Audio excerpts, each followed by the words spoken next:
Hey guys, एक बार फिर से आप सभी का मिस्टर व्यास के अंदर स्वागत है। और आज हम बात करेंगे कि आपने Amazon एफिलिएट की वेबसाइट बना दी है, अब उस वेबसाइट को कैसे रैंक करना है, उसका क्या एक माइंड मैप होना चाहिए, किस तरीके से किसी वेबसाइट को इनिशियली जब वो ब्रांडेड वेबसाइट रहती है उससे गूगल को अवेयर करवाना है। ये सारी चीजें आज मैं 6 स्टेप के अंदर आपको स्टेप बाय स्टेप सिखाने वाला हूं। लेकिन गाइस, अगर आपने हमारे Amazon एफिलिएट की सीरीज को फॉलो नहीं किया तो फटाफट से आई बटन में जो प्लेलिस्ट मैंने ऐड करके रखी है उसको जाइए और मोर देन 21 वीडियोस की complete step by step guide को फिनिश कीजिए। विदाउट वेस्टिंग टाइम चलता है डेस्कटॉप की स्क्रीन पे। लेकिन अगर गाइस आप इस चैनल पे नए हैं और ऐसे ही वीडियोस देखना चाहते हैं तो एक बार सब्सक्राइब करके जरूर जाइएगा, जिससे मुझे मोटिवेशन मिलता है और हम बहुत ही क्विकली 50,000 सब्सक्राइबर को भी टच करने वाले हैं। सो विदाउट वेस्टिंग टाइम चलता है डेस्कटॉप की स्क्रीन पर और शुरुआत करते हैं step by step. Here we are on the desktop screen. First of all guys, आपको गूगल में किसी पेज को रैंक करने की जो स्मार्ट स्ट्रेटेजी होती है, जिन जिन चीजों की आपको जरूरत पड़ती है, उसको लेकर के हमने bloggingos.com पे एक already detail guide how to rank website on Google पे मैंने स्टेप बाय स्टेप आपको एक्सप्लेन करके रखा है। ये गाइड को आप step by step go through कीजिए, सारी चीजें मैंने अच्छे से डिटेल में एक्सप्लेन की हैं। लेकिन गाइज आज आपको 2 काम और करने हैं, और ये उन लोगों के लिए जो सही में ब्लॉगिंग की जर्नी में सक्सेस होना चाहते हैं। और वो ये गाइज कि हमारा एक दूसरा चैनल है कीर्ति व्यास के नाम से, मोर देन 4,500 सब्सक्राइबर्स, और यहां पर मैं ब्लॉगिंग की कुछ exclusive tips every most probably 2 to 3 times in a week share करता रहता हूं। आप देख सकते हैं गूगल एसईओ 2021, और हमारे बहुत सारे बंदे हैं जो ऑलरेडी पार्ट है इस ग्रुप के। सो अगर आप भी ब्लॉगिंग में एक्सपर्ट होना चाहते हैं तो इस चैनल के साथ इसको भी फॉलो कीजिएगा, लिंक मैं डिस्क्रिप्शन में दे दूंगा। और यहां पे भी आपको ब्लॉगिंग के exclusive tip, but language will be English. तो जिन जिन लोगों को नहीं पता है, मैंने सोचा आज इसके बारे में बता दूं। और इंस्टाग्राम पे अगर फॉलो करना चाहे तो डेफिनेटली फॉलो कीजिएगा। This is my ID and this is all. Let's get start with this specific video about how exactly आप किसी वेबसाइट को रैंक कर सकते हैं गूगल में, वो भी बहुत सारी बिगिनर स्ट्रेटजी के लिए। सो गाइस, हम इस चीज के अंदर सबसे पहले हम एग्जांपल लेंगे, वो है साउंड प्रूफ आइडिया का।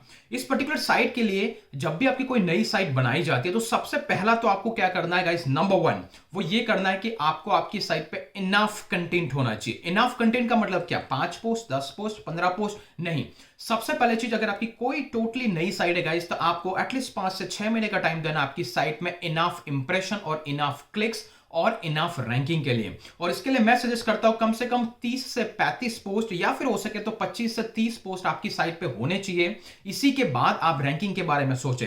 हाँ, इससे पहले जो आपको नीश रिसर्च करना है, कीवर्ड रिसर्च करना है, उसका एक्सक्लूसिव वीडियोस पहले आपको देखने हैं हमारे Amazon एफिलिएट के सीरीज के बाद। फिर आपको 25 से 30 पोस्ट का कंटेंट लिखना है। और जब इनको लिखते जाएंगे, और हमेशा टारगेट बनाए कि ये जो है वो कहीं ना कहीं आप आने वाले 3 मंथ के अंदर ये टारगेट मैच करें। एक बिगिनर की साइट का 10 पोस्ट एवरी मंथ लिखिए, और इसके हिसाब से 3 मंथ के अंदर एक क्वालिटी कंटेंट आप पुश कीजिए। कौन कौन से कंटेंट? या फिर कुछ ऐसे जो इंफॉर्मेटिव कंटेंट और कुछ ऐसा जो प्रोडक्ट गाइड हो सके तो 60:40 या फिर 70:30 का बैलेंस बनाइए। 70% इंफॉर्मेटिव कंटेंट और 30% आपकी प्रोडक्ट रिव्यू के बारे में आप लिख करके एक इनफ कंटेंट जनरेट कीजिए। पहला स्टेप। दूसरा गाइस, अभी हमें क्या करना है, ड्यूरिंग दैट राइटिंग प्रोसेस जब आप कंटेंट को लिख रहे हैं, हमें सबसे पहला काम करना है वो है गाइस आपकी साइट की प्रोफाइल बैकलिंक बनानी है। प्रोफाइल बैकलिंक की जरूरत क्या है? रीजन ये है गाइस कि हमारी साइट टोटली न्यू है। गूगल क्राउलर आपकी साइट को कब और कितने टाइम में विजिट करेगा, nobody knows. So why not हम गूगल के पास चले, और इसके लिए सबसे बेस्ट तरीका होता है कुछ प्रोफाइल बैकलिंक्स बनाने का। अभी यहां पे आपको स्पैम ही नहीं करना है। क्या करना है, यहां पे मैंने कुछ वेबसाइट लिस्ट करके रखी है इस गाइड के अंदर। आपको सिंपली जाना है, इन सारी वेबसाइट्स पे आपके अकाउंट बनाने हैं। ब्लॉगर हो गया, वर्डप्रेस हो गया, फेसबुक, कोरा, रेडिट, मीडियम, ट्विटर, इन सब पे आपकी ऑलरेडी एक अकाउंट क्रिएट करना है। उस अकाउंट के अंदर आपका जो प्रोफाइल है वहां पर आपकी साइट को मैप कर देना है। क्यों? क्योंकि गूगल का क्राउलर होता है, मोस्टली इन साइट्स को कंटिन्यूअसली विजिट करता रहता है, और जब उसको आपकी साइट का यूआरएल दिखता है तो वो उसके थ्रू होकर के, या फिर आपकी प्रेजेंस का आइडिया गूगल को लगता है। तो ये प्रोफाइल बैकलिंक का हमारा टारगेट है एटलीस्ट 10 साइट पे, और ये जेन्युइन साइट पे अपने प्लेटफॉर्म पे आप इनको क्रिएट कीजिए। और ये वही प्लेटफॉर्म है जिसको आप फ्यूचर में भी मार्केटिंग स्ट्रेटेजी के लिए यूज करेंगे, तो कहीं जाके स्पैमिंग ना करें। तो that is our intention number 2। Now तीसरा गाइस जो है, वो तीसरा सबसे इंपॉर्टेंट पार्ट है, वो ये है हमें Quora.com का यूज करना है। क्यों करना है? क्योंकि अभी आपने वेबसाइट बनानी है, अभी हमें कुछ ऐसा काम करना है। सबसे पहला काम हमें ये करना है कि हमारी साइट की जो पोस्ट है, उसकी पोस्ट के लिंक भी डिफरेंट प्लेटफॉर्म पे शेयर होने चाहिए, ताकि उस पर ऑर्गेनिक ट्रैफिक आता जाए। ओके, Quora से कैसे ट्रैफिक आता है, आई बटन में डिटेल वीडियो। लेकिन आपको कैसे, कौन से, किस चीज को आंसर करना है, कौन सी क्वेरी को पुल करना और किस पर्टिकुलर क्वेश्चन को आंसर करना है यूजिंग योर लिंक। तो ये सारी चीजें मैंने कोरा वाले जो डिटेल वीडियो में एक्सप्लेन किया है। तो हम क्या करेंगे, हमारा कोरा का अकाउंट तो ऑलरेडी रहेगा, जब हमने प्रोफाइल बैकलिंक बनाई थी तो हम वहां पे जाएंगे, आपकी क्वेरी को सर्च करेंगे और जो कंटेंट आपने लिखा है उसके अराउंड उसका 200 से 250 वर्ड का यूनिक कंटेंट आपको लिखना है, कॉपी पेस्ट नहीं करना है। इस तरीके से आपको यूजर की क्वेरी को आंसर करना है। 30 पोस्ट यहां पे लिखे तो 30 आपको वहां पे आंसर्स करना है।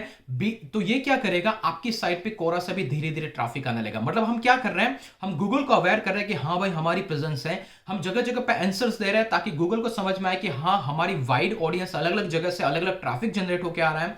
आपकी लिंक को आप फेसबुक सोशल मीडिया पे जगह जगह पे शेयर करेंगे ड्यूरिंग दिस मार्केटिंग प्रोसेस। तो उस केस के अंदर भी आपकी साइट पे धीरे धीरे अलग अलग सोर्सेस से ट्रैफिक आता जाएगा और ये सारा ट्रैफिक जब आपकी साइट पे आएगा तो वहां पे आकर यूजर कैसा रिएक्ट कर रहा है, कितने टाइम तक वो वहां पे होल्ड पे है, कितनी टाइम तक वो वहां पर एग्जैक्टली ड्वेल टाइम इंक्रीज कर रहा है, क्या इंटरेक्शन कर रहा है, क्या बाउंस रेट होके जा रहा है, क्या एग्जिट रेट होके जा रहा है। तो ये एक पॉजिटिव सिग्नल ला करके गूगल को देगा और यहां से आपकी साइट धीरे धीरे रैंक होने लगेगी। तो इस चीज का आपको यूज करना है। और जब भी आप वेबसाइट बनाएगा तो नंबर 4 जो आपको काम करना है, या फिर इसको नंबर 2 और 3 जैसा आपको काउंट करें, वो पहला है, सबसे पहले आपकी साइट का साइट मैप क्रिएट करना है। साइट मैप क्या होता है, ये आपकी साइट का पूरा यूआरएल का स्ट्रक्चर होता है। पूरा साइट मैप के बारे में डिटेल आई बटन में वीडियो में इस पे एक्सप्लेन नहीं करूंगा। साइट मैप क्या होता है, कैसे काम करता है, कि उसको बनाने की जरूरत है या आपको जरूरत है या नहीं है, आई बटन में वीडियो देख लें।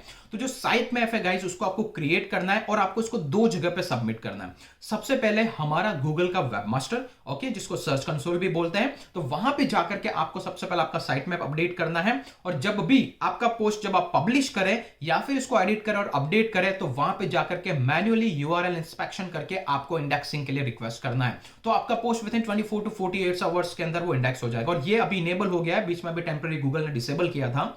और दूसरा गाइज, आपका साइट मैप आपको बिंग, जो कि सेकंड लार्जेस्ट सर्च इंजन है, वहां पे भी जाके सबमिट करना है। तो हम क्या कर रहे हैं, हमारी साइट पे अलग अलग जगह से यूजर को और ट्रैफिक को ड्राइव कर रहे हैं, जिससे कि डिफरेंट सर्च इंजन को यह आइडिया लगे कि हाँ भाई हमारी प्रेजेंस है। इसी के साथ गाइज, आप freewebsubmission.com के नाम की साइट है, वहां पे जाकर के आपके यूआरएल को सबमिट कीजिए। तो वो बहुत सारे डिफरेंट सर्च इंजन और बहुत सारे डायरेक्टरीज के अंदर आपकी साइट के रिक्वेस्ट को सेंड कर देता है, जिससे आपकी वाइड प्रेजेंस जनरेट हो जाती है। तो ये आपको टॉप 30 आर्टिकल्स में ये सारी चीजें करनी है।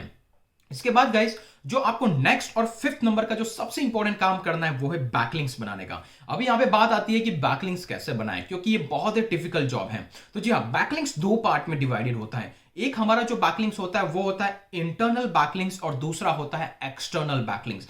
एक्सटर्नल बैकलिंक्स के अंदर बिगिनर अपना टाइम कभी वेस्ट ना करें। अगर आपने लॉन्ग टेल क्वेरी को टारगेट किया है, अगर आपका पोस्ट ऑलरेडी टॉप 10 या टॉप 20 के आसपास रैंक हो रहा है, तो आपको ऑर्गेनिकली बैकलिंक्स मिलनी चालू हो जाएगी। बहुत सारे लोग मुझे कमेंट करते हैं bloggingos.com पे इतने सारे बैकलिंक है, एक भी backlink except this 10 to 12 profile backlink मैंने कोई भी क्रिएट नहीं की है।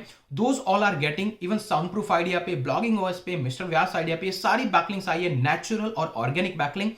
तरीका सिर्फ एक था, लॉन्ग टेल कीवर्ड टारगेट करो, लो कंपटीशन कीवर्ड टारगेट करो। आपका पोस्ट जब टॉप 10 में रैंक होता है, तो बहुत सारे लोग हैं जो ऑर्गेनिकली रैंकिंग वेबसाइट के साथ लिंक ऑटोमेटिकली करते हैं। और ये गूगल है, it's not like a small pound कि आप एक छोटे से जगह के अंदर है, पूरी दुनिया आपके कंटेंट को देखती है, तो कोई ना कोई आपको लिंक कर लेता है। तो एक्सटर्नल बैकलिंक में टाइम वेस्ट ना करें। अगर आप जा रहे हैं ब्रोकन लिंक टेक्निक, अगर आप जा रहे हैं गेस्ट पोस्टिंग, अगर आप जा रहे हैं लोगों को ईमेल कर करके पूछ रहे हैं, no one is going to link you, क्योंकि अभी क्रिएशन ऑफ अ बैकलिंक एक पेड प्रोसेस हो चुका है। बहुत सारे लोग इसमें पैसा लेते हैं, फिर बैकलिंक देते हैं, दैट डजंट वर्क। और इसके बाद भी, आपके पैसे देने के बाद भी वो बैकलिंक काम करेगी या नहीं करेगी, इसका किसी को कुछ आइडिया नहीं है।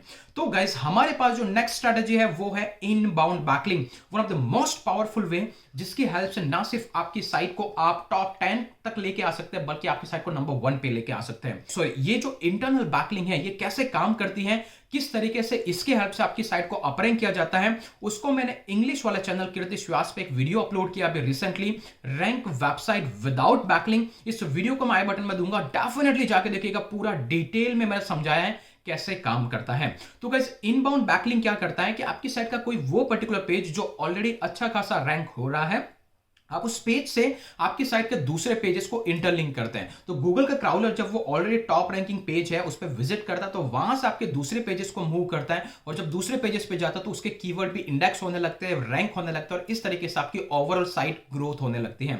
लेकिन इंटरनल बैकलिंक्स के अंदर सबसे बड़ा पंगा ये होता है कि मान लीजिए कि ये कोई पोस्ट है जिसको मैंने लिख रखा है, ओके, और इस पर्टिकुलर पोस्ट के अंदर जैसे आपको ये दिख रहा है एसईओ, जैसे आप इसको क्लिक करेंगे तो ऑटोमेटिकली मेरी साइट के दूसरे पेज पे जाएगा। तो मान लीजिए कि आप कोई नया कंटेंट लिख रहे हैं, तब तो आपके पास ऑप्शन है कि आप ओल्ड वालों को मैप कर दें, लेकिन इस नए वाले पेज को भी आपको इंटरनली बैकलिंक देना बहुत ही जरूरी है। और इसके लिए आपको क्या करना पड़ता है, सारे पोस्ट को एक एक करके ओपन करना पड़ता है, वहां पे जाकर के आपके पर्टिकुलर एंकर टेक्स्ट के साथ इस पर्टिकुलर पोस्ट को मैप करना होता है, जो कि हेडेक वाला काम होता है। और यहां पर आपको यह भी नहीं पता होता कि आपकी साइट के वो पेजेस कौन से हैं जो किसी भी अदर पेजेस के साथ लिंक नहीं है, और उनको कहा जाता है ऑर्फन लिंक। तो इस प्रॉब्लम का सॉल्यूशन क्या है? वैसे तो इस प्रॉब्लम का डिटेल सॉल्यूशन मैंने इस वीडियो में बता के रखा है, लेकिन आज इस वीडियो के अंदर थोड़ा सा समरी देता हूं गाइस। इस केस के अंदर हम यूज कर रहे हैं एक प्लगइन जिसका नाम है लिंक विस्पर, और ये एक पेड प्लगइन है, लेकिन अगर आप इसका लिंक डिस्क्रिप्शन में जो मैंने दे रखा है उसके थ्रू अगर बाय करते हैं तो आपको $10 का ऑफ मिलेगा। ये प्लगइन करता क्या है? ये इस प्लगइन को जैसे गाइस आप देख सकते हैं मैंने ब्लॉगिंग वर्क्स पे इंस्टॉल करके रखा है। ये आपकी साइट को पूरी तरीके से क्राउल करता है। क्राउल करने के बाद आपको ये बताता है कि आपकी साइट के कौन कौन से पोस्ट है, कौन कौन से पेजेस है, वो किसके साथ लिंक्ड है, कौन कौन से ऑर्फन पोस्ट है, वो पोस्ट है जो मैंने किसी भी वेबसाइट के किसी भी पेजेस के साथ लिंक नहीं किए हैं, ये वहीं पे पड़े हुए हैं, किसी भी तरीके से मैंने इसको लिंक नहीं कर रखा है। लिंक रिपोर्ट में जाता है गाइस तो आपको ये आइडिया लगता है आपकी साइट का ये पर्टिकुलर पोस्ट है, इसको मेरे वेबसाइट के अदर पोस्ट से कितनी बैकलिंक मिली हुई है, तो ये इंटरनल बैकलिंक है। विद इन द साइट क्या क्या बैकलिंक आ रही है, और ये इंटरनल आउटबाउंड है, मतलब वो बैकलिंक जो मैंने इस पोस्ट के अंदर जो कीवर्ड है उसके थ्रू मेरी साइट के दूसरे पेजेस कितने लिंक करके रखा है, ये है इंटरनल आउटबाउंड। और ये है एक्सटर्नल, मतलब मेरी साइट से किसी अदर साइट को। तो ये पूरा रिपोर्ट आपको बना के रखता है, और इसकी हेल्प से आप आपकी साइट की रैंकिंग को पूरी तरीके से प्लान कर सकते हैं। और ये बहुत जगह में हेल्प करता है। कैसे? जैसे कि अगर मुझे यहाँ पे इसके अंदर कोई इंटरनल बैकलिंक, मतलब मेरी साइट के दूसरे पेजेस को इसके साथ लिंक कर, तो मैं इसको ऐड के अंदर ओपन करूंगा। जैसे ही ऐड के अंदर ओपन करूंगा गाइस, ये टूल क्या करेगा, पूरी वेबसाइट पे वो कीवर्ड जो मेरे उस पर्टिकुलर ब्लॉगिंग उस पर्टिकुलर पोस्ट के साथ मैप करता है, उसकी पूरी लिस्ट ला के रख देगा। अब मुझे क्या करना है, सिंपली एक सिंगल क्लिक करना है। जैसा कि ये कोई पर्टिकुलर पोस्ट है, और ये पर्टिकुलर पोस्ट है इजोइक रिव्यू के बारे में, और इजोइक रिव्यू के अंदर एक सेंटेंस है, वो ये है, website and all Ezoic and partner will compete with Google. ये क्यों आया? क्योंकि मेरा post is all about Google. तो इससे चेक किया कि गूगल के नाम से आपकी साइट पे अदर पेजेस में कहां पे कंटेंट है। तो अगर मैं इसको क्लिक करता हूं, सिंपली ऐड लिंक करता हूं, तो ये वाला पोस्ट है, वहां पे कोई भी एक लिंक क्रिएट होगा, और वो लिंक मेरे इस पर्टिकुलर पोस्ट को कनेक्ट करेगा, और इस तरीके से मैं इंटरलिंक एक ही कॉमन जगह पे सारी चीजें कर पाऊंगा, मुझे बार बार पोस्ट खोलने की जरूरत नहीं है। तो गाइस ये स्ट्रेटजी होता है इनबाउंड लिंकिंग के थ्रू, और इसके थ्रू आपकी साइट की बैकलिंक और यूं कहूं कि आपकी साइट की रैंकिंग को बहुत ही अच्छे लेवल तक बूस्ट कर सकते हैं। आई होप गाइस की वीडियो बहुत ही हेल्पफुल रहा होगा। अगर आप चाहते हैं कि मैं लिंक विस्पर के बारे में कंप्लीट रिव्यू का एक वीडियो बनाऊं, तो मेक श्योर आप मुझे कमेंट कीजिए। इस पर मैं डिटेल वीडियो बनाऊंगा, कैसा मैं इसको यूज करता हूं, कैसे रैंकिंग में बूस्ट करता हूं। लेकिन गाइस आपके लिए अगर आपको पूरा इसके बारे में डिटेल वीडियो चाहिए, तो आप ये हमारे चैनल पर जाकर डेफिनेटली देख सकते हैं, और इसको भी सब्सक्राइब करना ना भूलें, क्योंकि यहां पे भी मैं ऐसे एक्सक्लूसिव टिप देता रहता हूं। आई होप गाइस कि वीडियो आपको पसंद आया होगा। सो आज के लिए इतना ही, और हमारे इंस्टाग्राम को भी फॉलो कीजिए, फेसबुक ग्रुप को ज्वाइन कीजिए, और इस चैनल को सब्सक्राइब और लाइक करना ना भूलें। सो आज के लिए इतना ही, फिर मिलेंगे अगले वीडियो के अंदर। तब तक के लिए जय हिंद, जय भारत।